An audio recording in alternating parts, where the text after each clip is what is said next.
Bon, bienvenue à ce nouvel épisode des Machines. Alors, avec notre ami Félix Rivet. Félix est un associé depuis un champ bout de temps que nous autres. Avant de commencer dans le vif du sujet, j'en ai une bonne à vous conter cette semaine. Madame Dubé, Isabelle Dubé, elle me met dans tous ses articles maintenant. Je suis rendu comme... Je suis rendu une star au niveau de la journal La Presse. Puis elle me met souvent dans des articles. Je pense que tu avais de me mettre dans des articles de cuisine. Ou elle me met partout. Là. J'étais à toutes les sauces. Puis cette semaine, la semaine passée, mon nom était ressorti dans un article. Puis le lendemain, je ne comprenais pas. Le téléphone sonnait pour des évaluations, des demandes de rendez-vous, le monde. Puis là, je suis allé analyser un petit peu, mais je me suis rendu compte que ce qui est arrivé, c'est que la fameuse expression « parlez-en bien, parlez-en mal, mais parlez-en » faisait qu'il y avait tellement eu de trafic sur ma page à moi que je pense que Google s'est dit « Hey, c'est la hausse de l'immobilier à Montréal. » Fait qu'il y a du monde, il y a plein de monde de partout qui m'appelait pour avoir des évaluations ou des rendez-vous. Envoyez une petite cote à Isabelle. Fait que j'étais comme « Wow, OK, c'est que là puis, je ne sais pas si je suis obligé de faire un remerciement officiel à la presse ou à Isabelle, mais en tout cas, je te le dis, je te remercie parce que ça a été une semaine tellement productive. Ça a été 4 nouveaux mandats de courtage à cause de ça. Puis, j'ai pas payé une scène pour cette publicité-là. Là, $0. Là. Écoute, tu as reçu aussi des menaces de J'ai reçu une menace de représailles. J'ai reçu une menace de représailles. Quelqu'un qui m'a dit qu'il avait très hâte que je meure. J'ai quelque chose à t'annoncer par rapport à ça. Quoi? J'ai fait des vérifications au niveau des adresses IP. Le gars, il avait une webcam. J'ai eu des images. T'es pas sérieux? Ouais. Le gars, c'est un gars qui était dans un sous-sol, premièrement. Il buvait de l'orange croche. Il mangeait des Cheetos. Il était en bobette. Puis c'est sa mère qui est en haut qui l'appelait. « Mario, viens manger, c'est l'heure de dîner. » T'es pas sérieux? Fait que ouais. c'est un gars de la pointe. Là. Ah, c'est OK, c'est super. Fait que dans le fond, j'ai pas trop à m'inquiéter. Non, inquiète-toi pas, parce que je pense pas qu'il y ait une grande menace. Fait que c'est arrivé dans ma semaine, puis en même temps, je me dis, j'ai hâte qu'on en reparle, parce qu'à toutes les fois qu'on en reparle, ça me donne de la nouvelle business. Un petit peu de push. Ouais, petite push sur ces médias sociaux. Fait qu'écoute, tu sais, quand tu disais l'autre fois qu'elle n'avait rien compris, ben là, tu vois que ça s'applique. Dans les prochaines semaines, je vais avoir un autre cadeau pour toi. T'es pas sérieux? Ouais.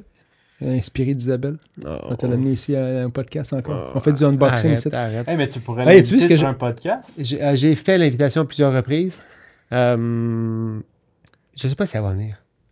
Je sais pas si... en tout cas, on va se réessayer encore.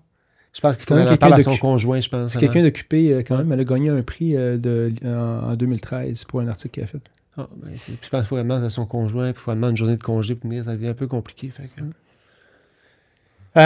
c'est ça. Fait que c'est les bonnes nouvelles de la semaine. Maintenant, Félix, on t'a demandé de venir nous voir parce qu'honnêtement, t'as une. Attends.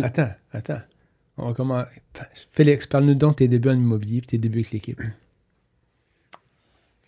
Comment ça a commencé en 2015? En 2015, j'ai commencé le courtage immobilier. Je travaillais dans la vente au détail. Et puis, j'étais là-bas, ça fonctionnait quand même bien. Mais j'étais entre 4 murs, puis je me suis dit, c'est pas vrai que je vais faire ça toute ma vie. Donc, mon frère plus vieux, Simon, m'a dit... T'habillais les courtiers immobiliers, en fait? Ouais, j'habillais les courtiers. Puis je me suis dit... Harry Rosen? Ah oui, c'est vrai. Je me suis dit, je veux pas être dans cette situation. C'est Harry Rosen ou Old Friend? Harry Rosen. Harry Rosen, ouais. Et je me suis dit, je veux être la personne qui vient magasiner. T'as-tu habillé Jamil Demers? Non, il fait du sur-mesure. Salut Jamil. Donc, il m'a appelé ce matin. On l'aime, Jamil. Il est tout le temps sharp, tout le temps bien habillé.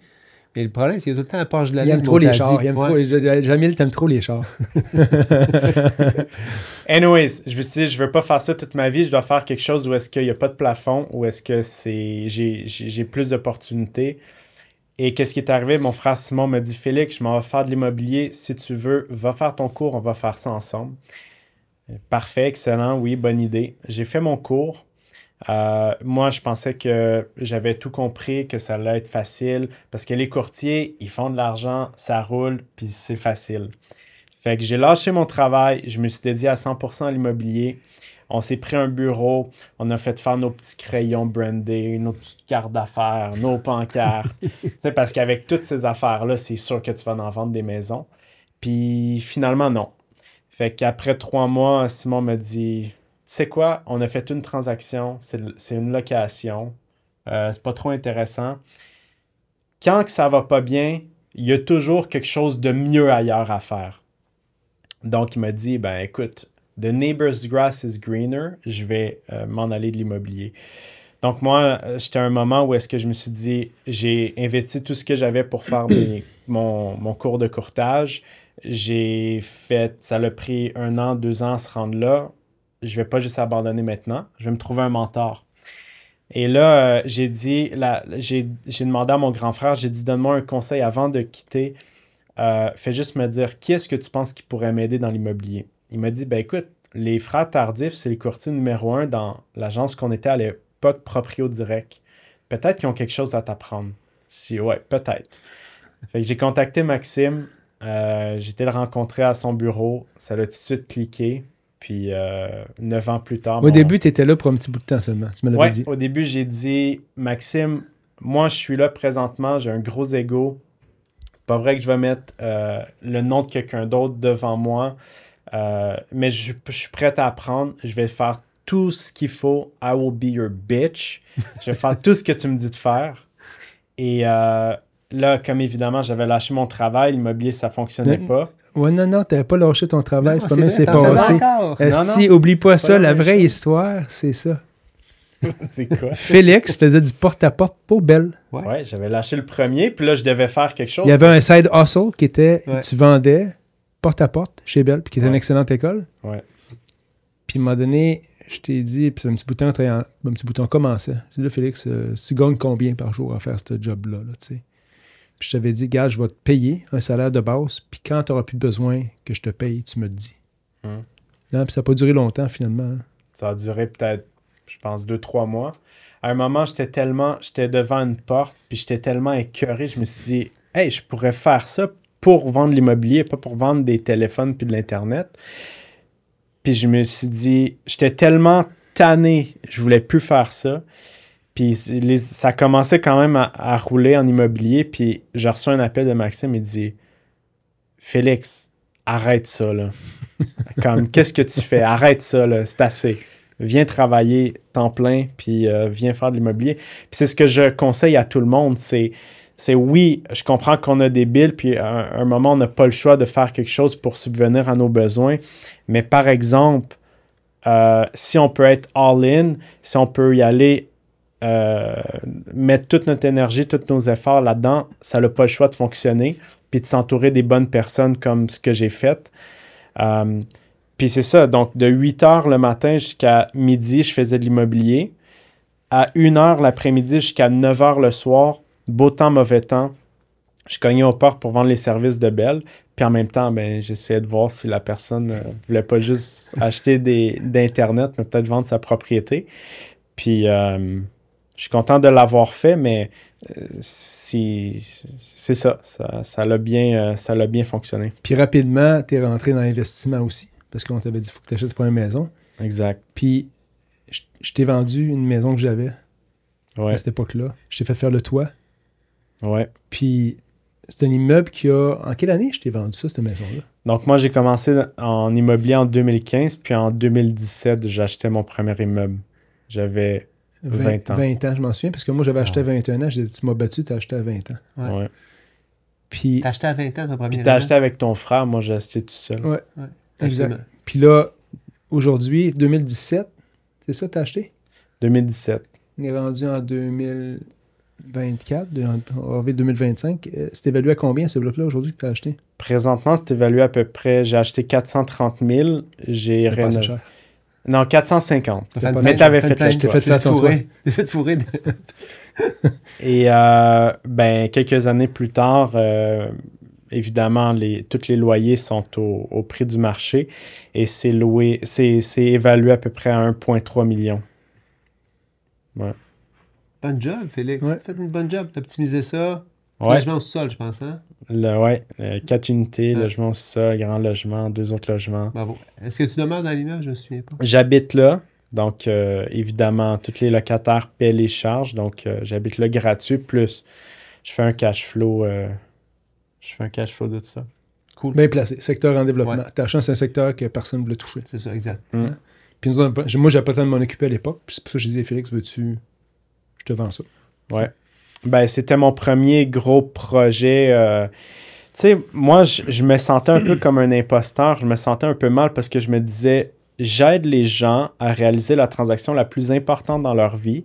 J'aide les gens à acquérir de l'immobilier, à faire une transaction comme ça, mais je ne l'ai jamais faite pour moi-même. Puis je suis locataire. Puis je louais. C'est comme ça n'a aucun bon sens. Ouais.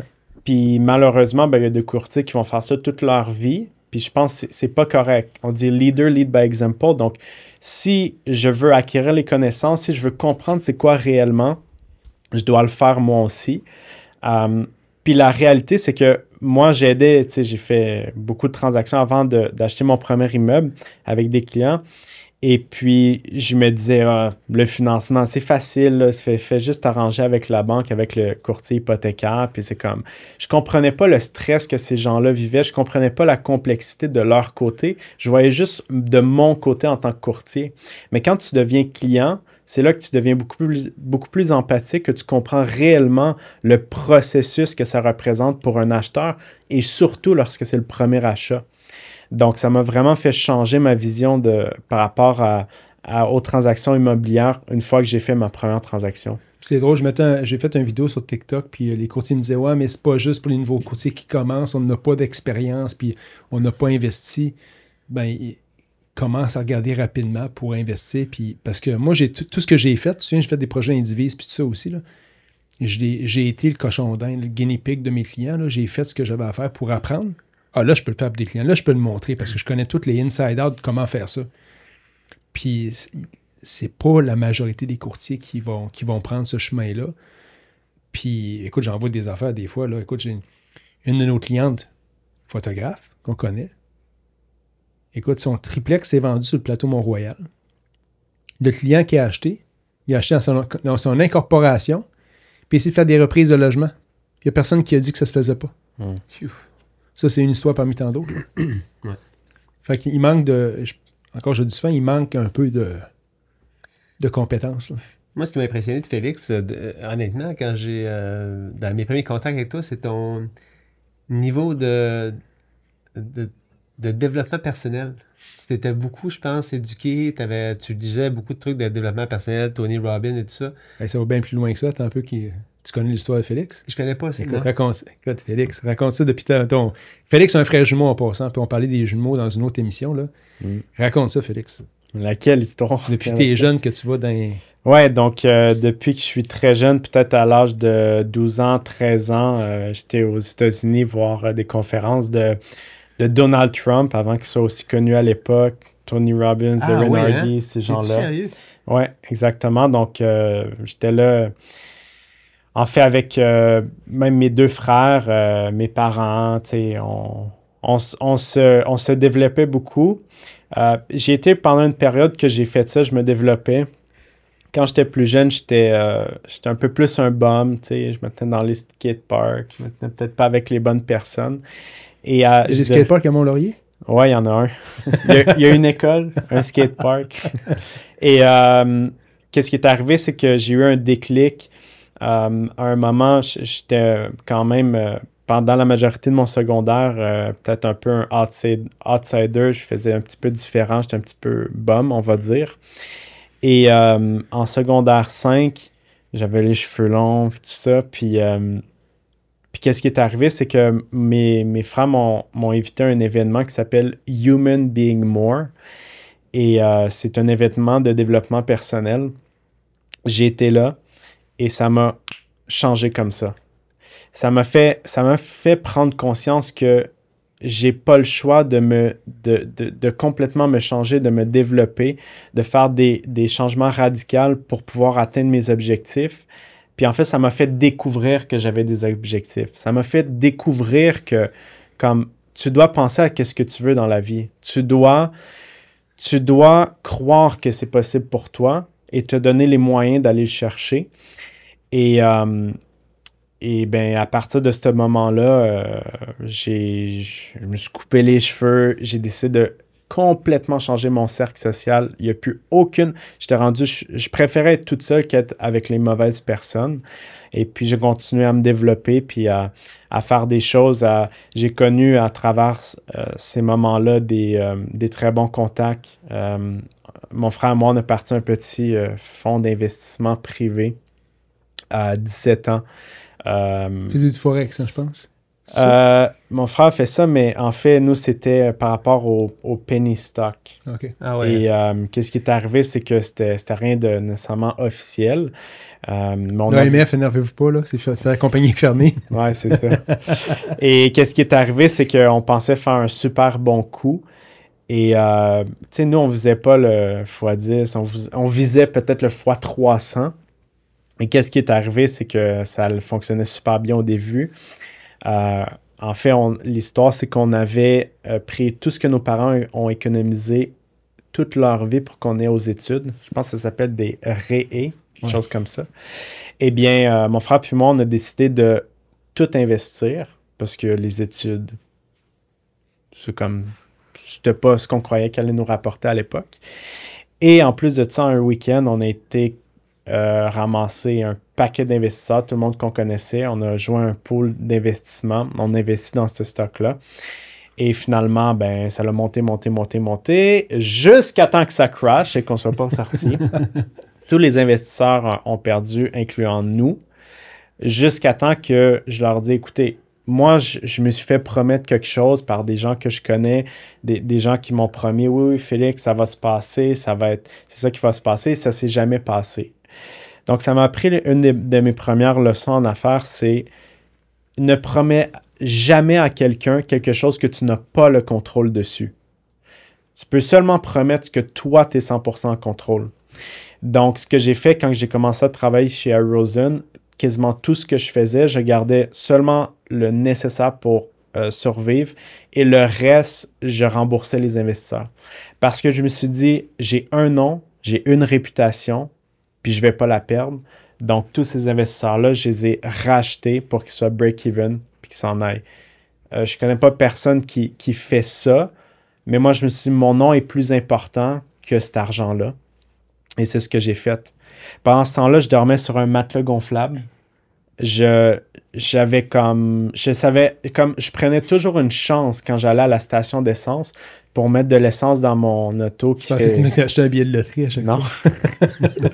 je prenais toujours une chance. Je me disais, j'espère qu'elle va passer ma carte. J'espère qu'elle va passer. Puis, comme j'ai connu la faim. J'ai connu d'avoir faim parce que j'allais pas me nourrir. Et à chaque soir, je me couchais, je gonflais mon matelas gonflable. Et le matin, je me réveillais, j'étais rendu sur le sol, il se dégonflait. Donc, je suis content d'avoir vécu ça parce qu'aujourd'hui, ça me permet de toujours penser à cette situation-là où est-ce que j'étais au plus bas dans ma vie, puis de me dire, à chaque jour, je fais un pas de plus pour m'éloigner de cette situation-là et plus jamais me retrouver dans une situation comme ça. Ce qui est fascinant, là, pour te côtoyer au quotidien, toi, tu as un enthousiasme inépuisable, hein? Ouais. Je ne sais pas si... évidemment, on a tous des côtés personnels des fois, mais même quand ça va mal, ça va bien. On n'a pas le choix, tu sais, parce que si on essaie de trouver tout ce qui va mal, ça va toujours aller mal. Il y a quelqu'un qui m'a dit, un vieux monsieur que je travaille avec, il m'a dit, toi là, Félix, t'es un éternel positif. On n'a pas le choix parce qu'avec tous les challenges qu'on a, si on commence à s'en faire avec chaque chose puis à voir la vie négativement ou toutes ces choses-là négativement, on n'y arrivera jamais. Puis non seulement ça, je crois que oui, c'est important pour nous, mais c'est encore plus important pour nos clients. Nos clients dans l'immobilier nous mettent entre les mains la transaction la plus importante en termes financiers, en termes que ce que ça représente de son milieu de vie dans nos mains. Donc, on n'a pas le choix de rester positif, de trouver les solutions, puis de les accompagner là-dedans jusqu'au bout. Et je parlais avec une cliente hier. Ça fait plusieurs années, je fais, je sais pas moi, peut-être 4-5 transactions avec elle. Elle m'a dit, Félix, on dirait, je t'appelle, elle dit, tu as toujours les questions. J'ai dit, la journée que j'aurai pas les questions ou que j'aurai pas l'audace ou l'énergie pour aller trouver tes réponses rapidement, efficacement. J'ai dit, s'il te plaît, appelle-moi pas. Puis, malheureusement, il y a trop de gens, il y a trop de courtiers qui sont dans l'immobilier juste pour faire l'argent ou ils voient juste la commission, ils pensent juste à leur intérêt. Moi, ce que j'ai appris avec ces deux gars-là, avec David et Maxime, c'est pense à tes clients en premier, rends tes clients heureux, puis ça va toujours te revenir. Il y a plein de deals qu'on aurait pu faire, mais qu'on a décidé de ne pas faire par intégrité, seulement parce qu'on savait qu'avec les connaissances qu'on a, on sait que ce n'était pas la bonne transaction pour le client. Puis on préfère dire, regarde, on ne fera pas cette commission-là, mais par exemple, on va lui vendre le bon produit dans le bon secteur, puis ça va nous payer toute notre vie. On dit, it's the gift that keeps giving on and on and on. Et aujourd'hui, c'est incroyable, après avoir été autant d'années, et vous encore plus, à quel point les clients reviennent lorsqu'on fait la bonne chose. Donc, je crois que c'est ce qu'il faut continuer de faire.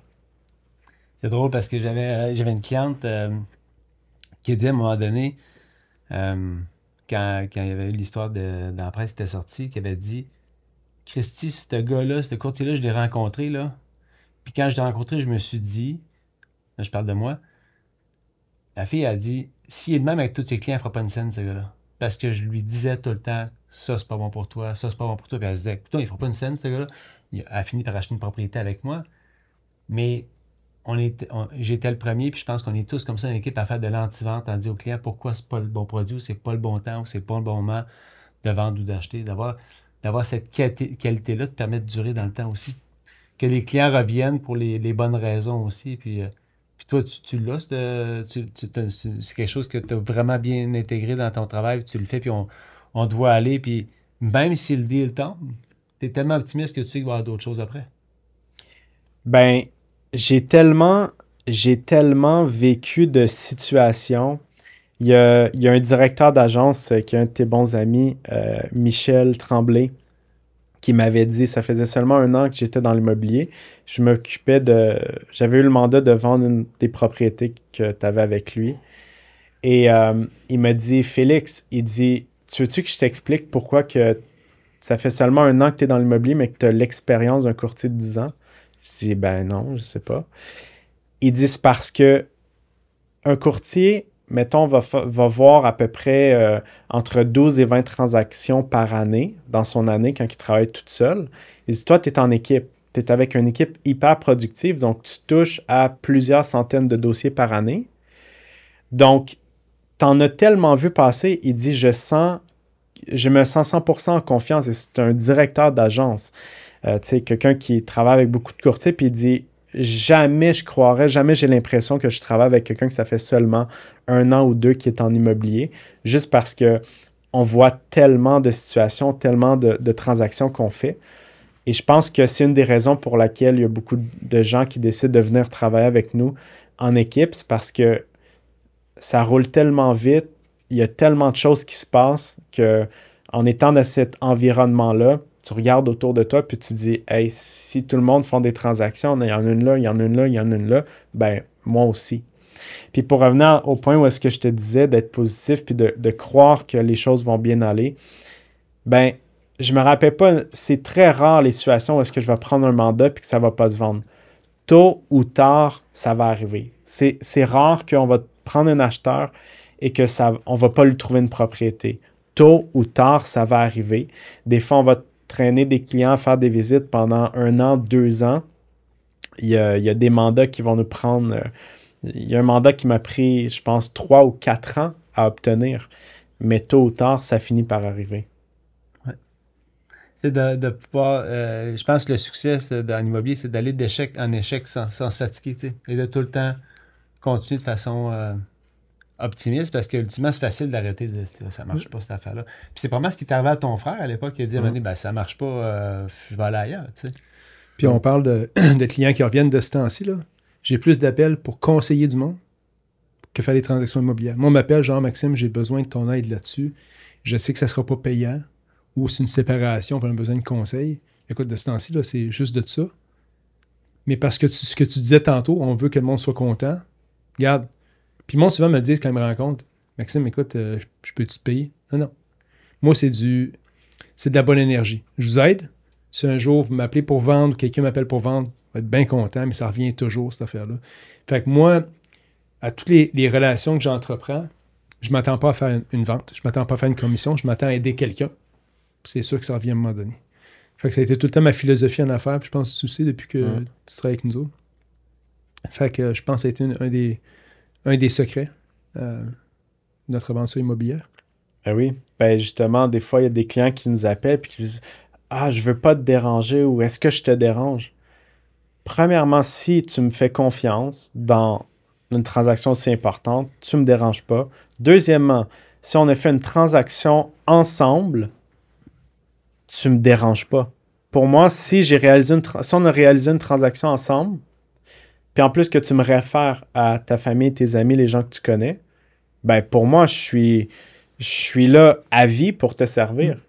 Je fais une transaction récemment. En fait, c'est pas vrai, pas récemment. Je suis en train d'en faire une, mais il y a 2 ans, j'ai vendu le duplex d'un monsieur. Il me rappelle. Puis il repasse en entrevue des courtiers, mais j'ai déjà fait affaire avec. Fait que, tu sais, il y a comme un préjugé favorable. J'avais moins côtoyé sa femme à l'époque. Fait qu'elle me rencontre, puis fit est bon. Tu sais, on parle de prix, on débat le prix longtemps. Mais là, j'ai pas de contrat signé. Il est en train d'acheter une maison en Estrie. Puis là, il m'appelle. Il m'appelle tout le temps. Telle affaire. Fais ça de même. Telle affaire, fais ça de même. Après l'inspection, ça accroche. Appelle telle personne. La personne part de Montréal, elle s'en va l'aider. Mais après ça, ça continue. Il dit, bon, ben ma maison, je vais être prêt à vendre, mais avant, je veux faire le tour de mon entourage. Ça part, toi. Il fait des visites. Écoute, ça dure pendant des semaines, les visites là-dessus. Fait que moi, je ne suis pas payé pendant ce temps, mais il m'appelle à tous les jours. Je te le dis, là. Moi, c'est bien correct. Je me dis, garde, si avant lui-même, ça sera ça. Mais j'ai comme le feeling que tout va bien se passer. Puis finalement, je l'ai pris, cette propriété-là, à vendre. Puis ça a été beaucoup de travail parce que c'est une situation très tendue, très compliquée. Puis encore aujourd'hui, j'ai leur conseiller en placement qui m'appelle pour que je les aide. Puis je dis au courtier en placement, écoute, je veux juste que tu comprennes une chose. Je n'ai pas fait leur achat. Fait que tu t'adresses à moi, mais je veux bien t'aider, mais je suis limité dans ce que je peux faire pour t'aider. OK, je vais tout faire pour vous aider, tout le monde, là. Fait que je pense qu'on a beaucoup l'ambition d'aider, mais à un moment donné, il faut que tu dises, écoute, ce bout-là, je ne peux plus t'aider parce que ça ne m'appartient plus. Puis dans ce cas-ci, le seul bout que je ne peux plus l'aider, c'est ils ont fait un achat sans courtier. Ils ont levé une condition de financement. Puis moi, j'ai été très clair. Quand j'ai pris la maison à vendre, je dis là, votre financement, votre achat, c'est-tu réglé? Avez-vous besoin de vos sous de la vente pour acheter? Ils ont dit non, on est correct, tout ça en placement. La classique, le conseiller m'appelle et dit non, il n'y a pas ça en placement, il faut une condition, toute condition réalisée sa maison pour pouvoir acheter. Et pas là. Fait que quand je dis avoir un courtier tout le long de la transaction pour vous conseiller, là, c'est important. Mais on donne des conseils gratuits aussi, mais c'est compliqué l'immobilier. Le monde ne s'en rend pas compte. Là, j'ai le conseiller en placement qui m'appelle, il veut que je dise ben oui, c'est vendu, c'est pas vendu, là, on n'est même pas rendu là encore. Là, on est rendu inspection, financement. On voit toutes sortes d'affaires en immobilier. Mais ça. Puis ça s'est complexifié aussi. Hein? Ah oui. C'est qu'on a rajouté de plus en plus de mesures de protection qui complexifient de plus en plus le travail. Écoute, j'avais une discussion quand on parle de mesures de protection. Là, tu sais, la double représentation. Là, j'ai une cliente qui m'a appelé pour vendre son duplex. Elle dit ça s'est rendu compliqué, votre affaire. Ouais. Ça, c'est le commentaire que j'ai le plus souvent. Ouais. C'est donc bien rendu compliqué. À pas tard. Parce que le problème dans le courtage qu'on vit présentement, c'est que nos organismes essayent de réglementer les relations entre des adultes majeurs et vaccinés. Toi, on pense que tu ne vas pas faire affaire à lui directement. On va te protéger. Je pense que c'est pas la bonne manière de faire nécessairement pour favoriser l'industrie pour que ça aille très bien. Il y a d'autres façons de faire, mais les consommateurs sont en train de se dire que c'est rendu compliqué, là. Puis même, je pense que les consommateurs commencent à être irrités, tu sais. Oui. Parce que les conversations téléphoniques, c'est non, j'ai pas de courtier, là, puis je sais comment ça marche. Puis on dirait que le monde soit comme, OK, je l'ai entendu parler, là, j'aimerais ça faire les affaires comme je veux les faire. C'est ça. Là, moi, je pense qu'il devrait donner le choix. Dans le contrat de courtage, il devrait donner le choix au vendeur. Écoute, est-ce que tu autorises ton courtier à représenter deux côtés de la transaction? Ouais. Signe-moi cela. Ça veut dire que tu es assez éduqué pour savoir que si le courtier, il représente les deux, tu vas être capable de dealer avec ça. Ouais. Ça devrait être un contrat de courtage de même qui est fait, en fait. Le consommateur va avoir le choix du service qu'il va recevoir. Pas ils mettent dans la gorge, garde, sais-tu quoi, ton courtier, il va falloir le droit de faire ça, mais pas le droit de faire ça. Attends un petit peu. Moi, en tant que consommateur, c'est ça que je veux avoir un choix. C'est ça ou c'est ça. Ouais. Right? J'ai rencontré des clients la semaine passée, puis c'est des personnes assez âgées et j'ai apporté les documents en papier parce qu'on ne signait pas électroniquement. Et là, la pile était grosse comme ça.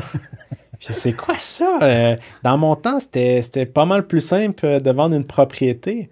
Oui, effectivement, j'ai dit, moi, je disais à mes clients avant, acheter une voiture, c'est plus compliqué, puis il y a plus de documents que d'acheter une propriété. J'ai dit, aujourd'hui, c'est plus vrai. On a tellement de documents, on a tellement de formulaires, on a tellement de choses. Côté administratif, c'est rendu incroyable pour protéger l'acheteur, le vendeur, le courtier, tout le monde.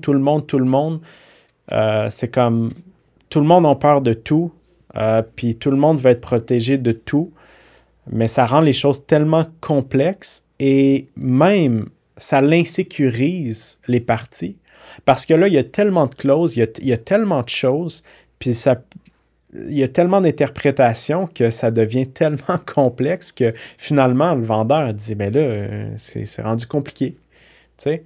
Donc, je pense que c'est une bonne chose dans une certaine mesure d'encourager les acheteurs, les vendeurs à faire affaire avec des courtiers, mais de surcomplexifier, c'est peut-être pas la meilleure chose. Parce que si ça devient trop complexe, les gens vont tout le temps vers la solution la plus simple. Mm-hmm. Ben, je pense que tout ça, on essaie de tuer une mouche avec un dos pompeux là, actuellement. Là, parce qu'on a l'impression de tout ce qui s'écrit dans les médias que c'est. Il y avait encore une opinion hier écrite dans le Journal de Montréal où un lecteur décrivait ça comme le Far West de l'immobilier au Québec. C'est pas pire, pas mieux qu'ailleurs. Là. C'est une industrie où c'est de la business. La business a son lot de complexité. C'est jamais simple. Si le monde pense que s'il y a une personne sur la terre qui pense qu'il peut gérer toutes les transactions facilement, puis que ça soit smooth, puis que tout le monde soit heureux, c'est impossible. Il y a tout le temps des points de friction. Il y a tout le temps... Ils parlent de ça. Ils parlent comme... Là, c'est le gros affaire. C'est les courtiers qui achètent des maisons de leurs clients. Ouais. Ils savent-tu le nombre de clients qui ont demandé à leur courtier, tu peux-tu m'acheter ma maison pour m'en débarrasser? Écoute, ils le savent pas parce que ça arrive pas mal plus souvent que le monde en pense parce qu'ils veulent... Le consommateur veut une solution. Gars, je suis pogné avec ça, là. Puis il me faut quelqu'un d'outillé pour s'occuper de cette maison-là pour telle raison. Ouais. Toi, tu veux-tu me l'acheter? Écoute, d'après moi, c'est pourquoi ça se passe présentement? Pourquoi tout le monde est un peu comme marche sur des œufs? C'est parce qu'ils ne savent pas à quel point ça a été demandé au courtier, cette affaire-là. C'est pas genre un cas d'espèce cachée. Là. Les clients, ce qu'ils veulent, c'est souvent régler un problème puis le régler rapidement. Regarde, débarrasse-moi de ça, cette affaire-là. Parce que j'ai une problématique dans ma vie. Fait que c'est pour ça qu'on est à porte d'entrée, souvent les courtiers, parce que quand ils confient leur problème immobilier, ils nous parlent de tout. Puis ils vont dire, écoute, j'ai un problème avec ça, débarrasse-moi ça, je suis plus capable, telle raison. Fait que c'est pour ça que c'est rendu complexe, tout ça. Ah ouais, puis c'est pas tout le monde qui veut l'expérience de OK, on va vous faire venir quelqu'un pour le home staging, on va faire du drone, on va faire une vidéo, on va faire des photos, on va faire des plans. Le monde sont comme, hey, je peux savoir ça bien simple, j'ai un autre projet qui m'attend, là, let's do it. Je te ferai écouter un appel, là, que j'ai reçu la semaine passée. Hey, j'ai une propriété sur telle rue. Je vais la vendre là. Je ne veux pas mettre sur le marché. Vends-moi ça là. Tu l'achètes, tu fais. J'ai dit, écoute, c'est rendu plus compliqué que ça, là. Mais c'est les appels qu'on a plus souvent qu'autrement. Le monde ne s'en rend pas compte. Le monde qui ne connaissent pas l'immobilier, qui ne sont pas dedans, ne connaissent pas les problèmes du monde. Tu sais, les problèmes que le monde vit de nos jours, là, avec les taux d'intérêt qui montent, tu penses qu'il y a du monde qui ont le loisir d'attendre 6-8 mois que ça se vende? Ils veulent juste se libérer d'un engagement. C'est pas un investisseur, c'est pas un courtier, c'est pas un... Ils s'en foutent, c'est qui l'achète, c'est comme, vite, vends-moi ça. J'ai un cas hier, là, un collègue de l'équipe qui me parlait de ça. Le gars, il a acheté une maison, 1,4 million. Il y a 2 immeubles à côté. La maison à 1,4, pendant qu'il est parti en vacances cet hiver, oublie de partir le chauffage, tout pète dedans. Les assurances disent, nous autres, on paye rien de ça. La maison est scrap, là. Fait que lui, il y a 1,4 million sur la ligne. Mettons 950 000 sur la ligne. La maison, il a payé 1,4, en vaut peut-être, à tout scrap demain, peut-être 750. Puis il y a 2 autres blocs à côté. Quand il a appelé hier, c'était en panique, là. Là, il faut que ça parte, là. Trouvez-moi quelqu'un, tu sais. Penses-tu qu'il a le temps là, d'aller gérer une session de home staging, tout ça, il était une couple de jours de se faire saisir. Puis non seulement ça, c'est que pourquoi le client, on va dire le vendeur, il va demander des fois à son courtier « Hey, as-tu une solution rapide? » Ben c'est comme, il faut comprendre que la solution rapide ne vient pas gratuitement. Je connais pas personne qui va dire « Je te donne tout, donne-moi rien ». C'est sûr et certain que si quelqu'un achète sans garantie légale, sans inspection, rapidement, selon les termes et conditions du vendeur, ben tout de même, il va vouloir avoir un prix qui est quand même, qui fait du sens. Puis on va tourner ça dans l'autre sens aussi. Là, on parle du côté vendeur. Mais combien de fois on propose à notre client un deal, notre client acheteur, un deal phénoménal, puis notre client dit « Ah, je suis pas sûr. Regarde, je suis tellement convaincu que c'est un bon deal que moi, je vais l'acheter, je vais le faire le deal. » Puis, tu sais, fait que c'est ça aussi, tu sais, il y a plein d'acheteurs dans le marché, ils veulent avoir un super bon prix, mais ils ne sont pas prêts à donner les bonnes conditions. Ça nous est arrivé souvent dans notre carrière d'avoir des clients A1, des clients top qui, eux, achètent les yeux fermés, sans conditions, sans inspection, rapidement. Ils savent extrêmement bien ce qu'ils font. Ils ont les fonds pour acheter, mais ces gens-là, ils vont passer devant tous les autres acheteurs. Et ça représente seulement un très petit pourcentage du marché. Donc, les acheteurs qualifiés comme ça, là, pour libérer quelqu'un, là, sont rares. Il n'y en a pas tant que ça, parce que la différence avec l'investisseur pur, il va torquer le client jusqu'à la dernière scène. Il va te le pomper. Puis nous autres, quand je vois ces transactions-là, on veut que tout le monde soit content dans les transactions. Tu sais. Tu parlais de ça, c'est drôle, parce que tu parlais d'une situation, j'ai acheté il y a plusieurs années, très longtemps, je m'envoie sur une visite, puis c'est un promoteur, puis je disais, écoute, il y a un terrain qui est à vendre sur telle rue, mais c'est pas un terrain, écoute, c'est un ancien presbytère. Puis ça dit que c'est pour démolir. Fait que je m'en vais là, moi, je m'en souviendrai comme c'était hier. Je demande la propriété, puis mon client dit ouais, Maxime, pas ce coin-ci, ça m'intéresse pas, tu sais. Je regarde, j'ai dit, Alain, ça te dérange? Je l'achète, moi. J'ai dit, mais ça me semble c'est une bonne affaire, cette affaire-là, ou ça me semble être correct, tu sais. Pas de trop, Maxime, achète-là. Puis si j'ai acheté cette affaire-là que personne ne voulait acheter. Puis souvent, moi, quand j'ai acheté des affaires, c'est le monde que les affaires, les mal-aimés, moi, je l'appelle. Ce qui est tout croche, ce qui est contaminé, ça me dérange pas. Je peux dealer avec ça. Mais personne ne voulait l'acheter. Je l'ai acheté à des termes et des conditions qui étaient gagnantes. Mais à ce jour, c'est un des meilleurs achats immobiliers que j'ai fait. Mais il n'y a personne qui pouvait l'accomplir, cet achat-là. Tout le monde passait dessus et disait « Ah non, pas moi ». Mais une couple d'années plus tard, tu te rends compte que c'est ça. T'sais, mes acheteurs, comme nos clients, comme on a pu faire des transactions, c'est rare. Il n'y en a pas tant que ça. Ouais. Ils vont prendre des risques. C'est tout le temps un risque avec ça. Mais quand tu es dedans, tu peux mieux calculer ton risque. Tu peux mieux le comprendre, ton risque, en fait. Qu'est-ce qui te prend au bout du nez, tu sais? Oui, puis la notion de risque, je pense que c'est une émission de Grant Cardone que j'écoutais. La notion de risque versus succès en affaires, là, c'est associé ensemble. Tu ne peux pas faire d'argent, tu ne peux pas avoir du succès si tu ne prends pas des risques. Les risques sont là. Quand tu dis qu'il y a un acheteur qui est prêt à acheter, pas de conditions et tout ça, il sait qu'il y a un risque ultimement. Mais il est prêt à jouer quand même un peu plus sérieux. Si l'upside est là, je vais le prendre. Puis si je break even ou il y a un downside, ben, je suis capable de l'assumer aussi. Ouais. Puis, tu sais, parlons-en, on a fait un achat ensemble il y a plusieurs années. Puis on a payé un prix qui était correct, mais on se rend compte que c'est contaminé, à peu près 6 pieds. Écoute, d'après moi, on était quasiment assis sur un réservoir de mazout à l'époque. Vous auriez pu vendre du gaz, peut-être? Ouais. Puis il a fallu le décontaminer. Mais là, les coûts sont astronomiques. Ouais. Je peux aller voir. Je suis encore en contact avec la personne, qui n'était pas un client, qui était juste une information qu'on avait eue, puis j'en ai parlé, puis aujourd'hui, c'est comme, hey, t'as pas de responsabilité là-dedans. On a pris un risque. Il nous a coûté plus cher que prévu. Qu'est-ce que tu veux, c'est la vie, c'est ça, tu sais. Mais c'est ça que les gens ne comprennent pas de l'immobilier. C'est pas simple, les transactions immobilières. Tu gagnes pas toujours. C'est ça.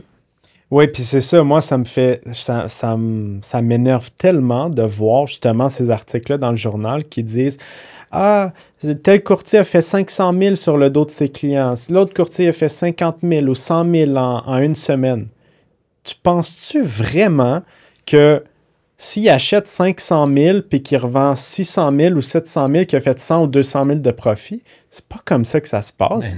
Tu as tellement de dépenses, tu as tellement de coûts, juste les coûts reliés à une acquisition et à une revente sont astronomiques. Toutes les taxes qu'on a à payer, les frais, les ci, les ça, mais c'est pas vrai. C'est sûr que c'est facile de vouloir faire mal paraître une personne qui a fait un bon coup, qui a fait de l'argent en gonflant les chiffres et en gonflant les affaires.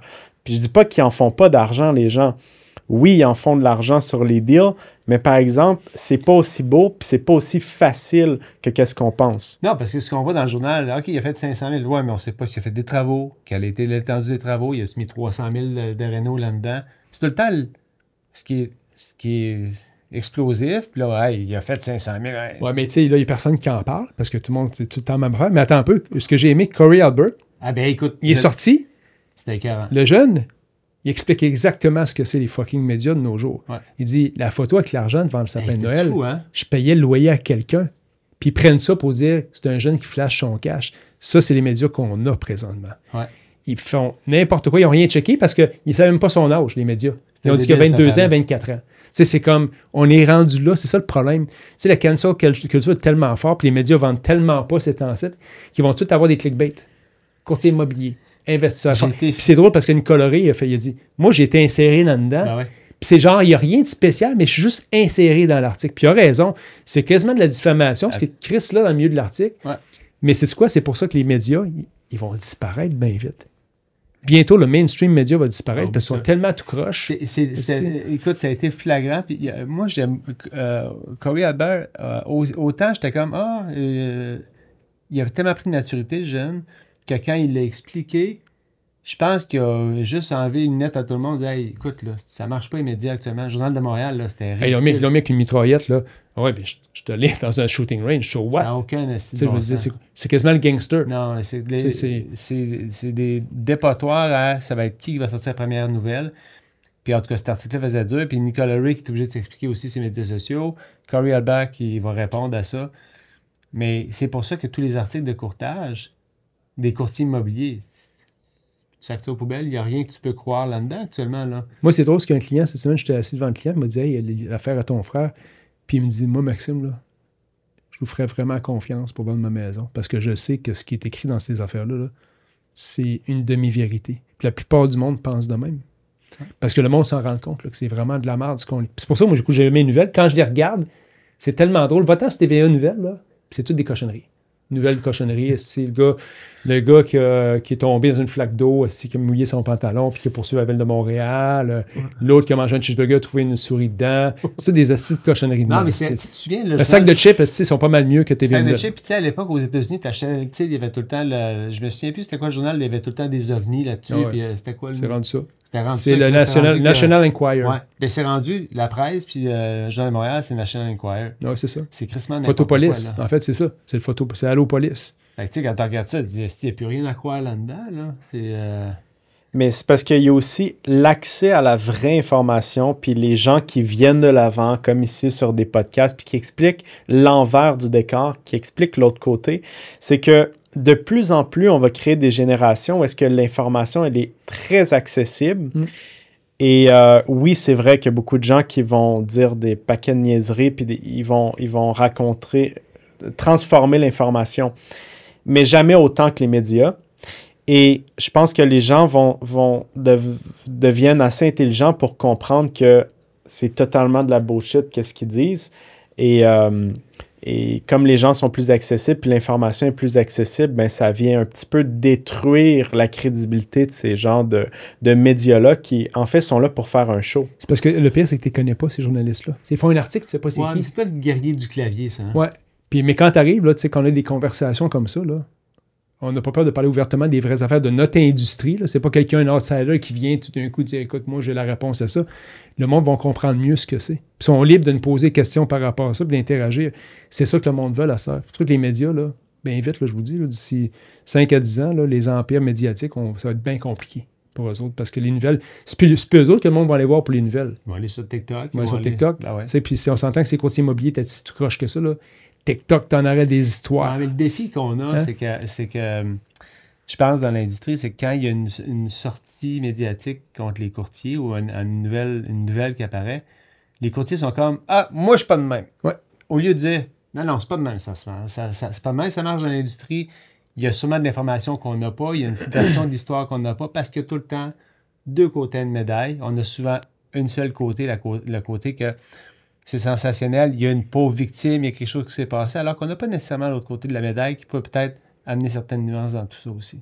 Mais il ne faut pas oublier que, tu sais, encore là, oui, sur le moment, lorsque l'article arrive, puis lorsque tout arrive, ça crée une vague.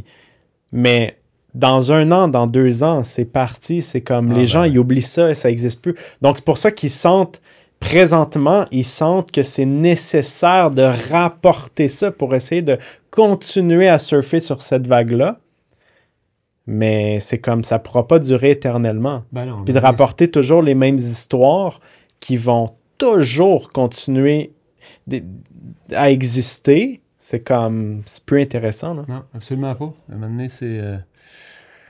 Fait que voilà, fait que... Écoute, moi, j'aimerais ça qu'on fasse une émission sur les jumeaux dans une autre opportunité, parce que t'es jumeau, puis il y a un grand pouvoir au fait d'être jumeau, puis j'ai été entouré de beaucoup de jumeaux puis de jumelles dans ma vie aussi, fait que la prochaine fois on te réinvite, ça sera pour ça, Félix. On peut raconter des histoires de jumeaux, des bonnes histoires de jumeaux. Ouais. Puis, parce que là, moi, je les visite. On visitait que 2 athlètes olympiques. J'étais chanceux, j'ai vu plein d'athlètes olympiques, moi, qui ont travaillé avec moi, dans le patinage notamment. Là. Puis c'est du monde le fun avec qui travailler. Ouais. Puis là, j'ai trouvé un truc, parce que je faisais des demandes de visite, j'avais pas de réponse. Fait que là, j'ai envoyé à tous les courtiers, j'ai 2 athlètes olympiques avec un horaire très chargé. Écoute, 100% de demandes de visite puis de confirmation, je vais être là, je vais t'ouvrir, si ça. Cool, hein? Fait que voilà. Félix, merci d'avoir été là. Plaisir. On se reprend pour une autre émission sur les jumeaux. À bientôt. Ben, n'oubliez pas d'aller commenter, partager vos questions. C'est des sujets que vous voulez aborder, en fait, dans nos discussions, parce que c'est des discussions qui ne sont pas filtrées. N'hésitez pas à le faire, ça me fait plaisir d'en parler. À très bientôt. Bye bye.